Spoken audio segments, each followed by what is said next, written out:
बारिश का मौसम शुरू हो चुका है और ऐसे में डेंगू दे चुका है अपनी दस्तक भारत के कुछ हिस्सों में। दिल्ली में 30 मामले सामने आ चुके हैं और कहीं ना कहीं ये एक वार्निंग है कि संभल जाएं। अभी से डेंगू से बचने के उपाय करना शुरू कर दें।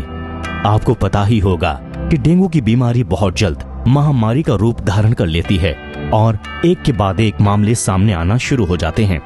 तो हम डेंगू से अगर पहले ही सचेत हो जाएं, तो डेंगू होने की संभावना कम हो जाती है। चलिए पहले तो बता दें कि डेंगू फैलाने वाला मच्छर कैसा होता है और ये डेंगू कैसे फैलाता है। डेंगू की बीमारी संक्रमित मादा एडीज इजिप्ट मच्छर के काटने से फैलती है। ये ब्रेक बोन फीवर के नाम से भी जानी जाती है और काफी दर्दनाक और दुर्बल करने वाली बीमारी है। इसके लक्षण मच्छर के काटने के 4 से 10 दिन बाद दिखाई देते हैं। ज्यादातर ये मच्छर सुबह शाम में ही काटते हैं और संक्रमण फैलाते हैं, लेकिन ऐसा भी नहीं है कि ये मच्छर दिन में नहीं काटते तो हैं लेकिन बहुत कम मात्रा में। डेंगू मच्छर जो वायरस फैलाता है वो किसी और के मुकाबले मनुष्य के लिए सबसे ज्यादा खतरनाक होता है। डेंगू फैलाने वाला मादा मच्छर जैसे ही मनुष्य के शरीर से ब्लड चूसता है, उसी वक्त वो डेंगू के वायरस छोड़ता है और शुरुआती 2 से 10 दिन के अंदर ये पूरी तरह से शरीर में फैलने लगता है। डेंगू की बीमारी एक शरीर से दूसरे शरीर में इन्फेक्टेड ब्लड के चढ़ाने से भी ट्रांसफर हो जाती है।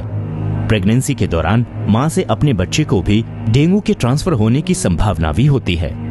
तो आइए आपको बताते हैं डेंगू के लक्षण क्या हैं। ठंड के साथ अचानक तेज बुखार चढ़ना, सिर, मांसपेशियों में तथा जोड़ों में दर्द होना, अत्यधिक कमजोरी लगना, भूख में बेहद कमी तथा जी मचलाना, मुंह का स्वाद खराब होना, गले में हल्का सा दर्द होना। रोगी बेहद दुखी व बीमार महसूस करता है। शरीर पर लाल ददोरे यानी रैशेस का होना, चेहरे, गर्दन और छाती पर ददोरे होना। बाद में ये ददोरे और भी स्पष्ट होने लगते हैं। आइए आपका इंट्रोडक्शन कराते हैं डेंगू मच्छर फैलाने वाले मादा मच्छर से। डेंगू मच्छर आपके आसपास रखी गई चीजों में अपने अंडे देता है जहां पानी भरा हो, जैसे फ्लावर पॉट, गमले, आर्टिफिशियल चीजें जिसमें पानी भरा जाता है। डेंगू फैलाने वाले मच्छर ऐसी जगह पर अंडे इसलिए देते हैं ताकि वो मनुष्य के आसपास रह सकें। इससे साफ है कि आसपास पानी भरा हुआ कहीं छोड़े ही नहीं। मजबूरी हो तो पानी को हर 2 दिन में बदलते रहें ताकि वो मच्छर अंडे ना दे पाए और अंडा मच्छर ना बन सके। आइए आपको बताते हैं कि आप डेंगू से कैसे बच सकते हैं।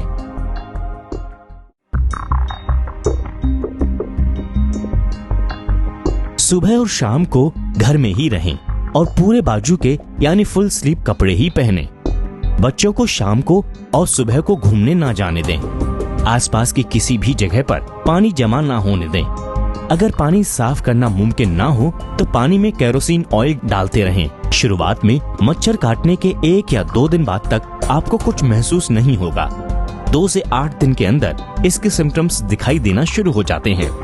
रोगी को बुखार, पूरे शरीर में दर्द, हरारत शुरू हो जाती है।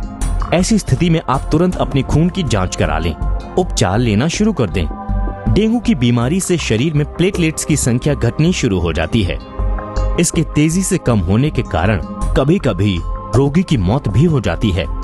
इसलिए तुरंत उपचार लेने के साथ साथ अधिक मात्रा में लिक्विड पीना शुरू कर देना चाहिए, जैसे जूस और नारियल पानी।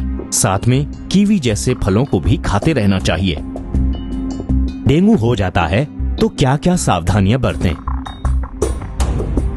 पैरासीटामोल की गोली या शरबत लेकर बुखार को कम करते रहिए। रोगी को डिस्प्रिन और एस्प्रिन कभी न दें। अगर बुखार 102 डिग्री फ़ारेनहाइट से अधिक है तो बुखार को कम करने के लिए जल चिकित्सा यानी पट्टी रखना शुरू कर दें। रोगी को लगातार नारियल पानी पिलाते रहें। बकरी के कच्चे दूध से भी डेंगू में बहुत फायदा होता है। डेंगू होने पर तुरंत अस्पताल जाएं, डॉक्टर से इलाज कराएं, क्योंकि डेंगू में लापरवाही रोगी को ज्यादा परेशानी दे सकता है। तो ये थे डेंगू से बचने और उससे सचेत होने के उपाय।